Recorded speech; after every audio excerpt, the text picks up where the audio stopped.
I will never follow a poor pastor. I will never follow a poor pastor. Never.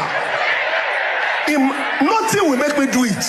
See your face. See your face. Criticize me from now till tomorrow.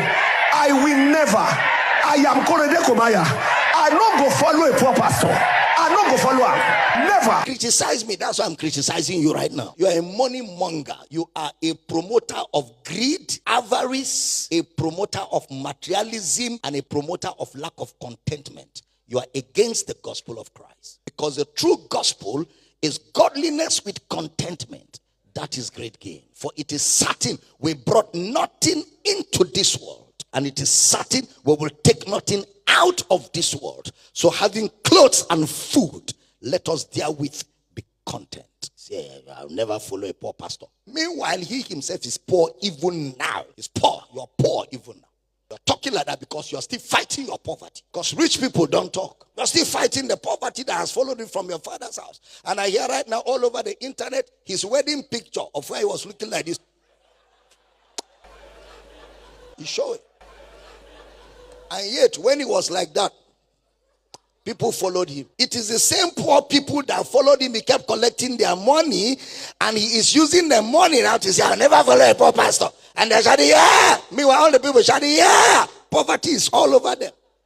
Even he himself, he's poor. If that man meets Bill Gates, he will use his suit to clean his shoe. If he meets people like Elon Musk, he will use his suit to clean their shoe. You people should come. Let's teach you Bible, because this generation, you can't get away with nonsense. So that you stop disgracing yourself and disgracing the pulpit. He read from Proverbs. I want everybody to read this with me. Very instructive. 1, 2, go. Wealth makes many friends. Poverty drives. Poverty drives. They run away from you. How can you even use Proverbs to be establishing doctrine? First of all, the book of Proverbs is a book of PP sayings. What are PP sayings? Those are observations of things amongst men that Solomon was drawing lessons from. So when Solomon said a poor man does not have neighbors, people don't follow poor men. That is the way it is now. In the society, do people follow poor people? People don't follow poor people. They only follow rich people to the degree to which the rich man still remains rich and useful to them. The day he becomes poor, they abandon him and leave him. That is the observation of Solomon. But look at doctrine. That same Proverbs chapter 19 verse 1. Let's clear that table. Better is the poor that walketh in his integrity than a lying pastor.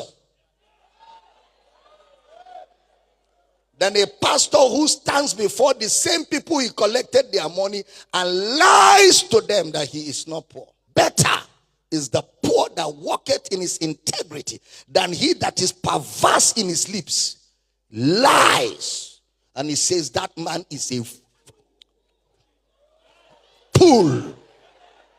You see why we preach against materialistic gospel? Shall I say we can criticize it? In the book of Revelation, he said you think you are rich. He said, but you are poor, you are wretched, you are blind, you are miserable, you are destitute. That's what the book of Revelation calls such arrogance, such lack of humility, such profanity, such aggrandizement in idiocy. We are composing English for materialistic gospel. When I saw that video, I just said, Kazongo, yeah.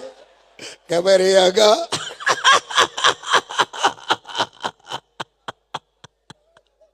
While they sleep, Yangago wake up. Look at it. Because thou sayest, I am rich and increase with goods and have need of nothing, and knowest not that thou art wretched and miserable and poor and blind and naked. Thus saith the Lord. You don't know, so let the Lord tell you. You are wretched, you are miserable, you are poor, you are blind, you are naked. Next verse. I counsel thee to buy of me gold tried in the fire, that thou mayest be rich, and white raiment, that thou mayest be clothed, and that the shame of thy nakedness do not appear, and anoint thine eyes with eye salve, that thou mayest see. If that pastor was my spiritual son, I will bring him home and beat him for being such a disgrace to the community of our faith. So pastors in the villages, pastors that are in remote areas where there can never be prosperity because of the location where they are, and yet they must stay there and endure and pastor those poor people there in that village. When they hear this nonsense you vomited, what do you think they feel like? I don't blame you, it's because you live in a city. Go to Sambisa Forest and pastor a church and come out and say, I can never follow a poor pastor. See your face. Let's get back to work.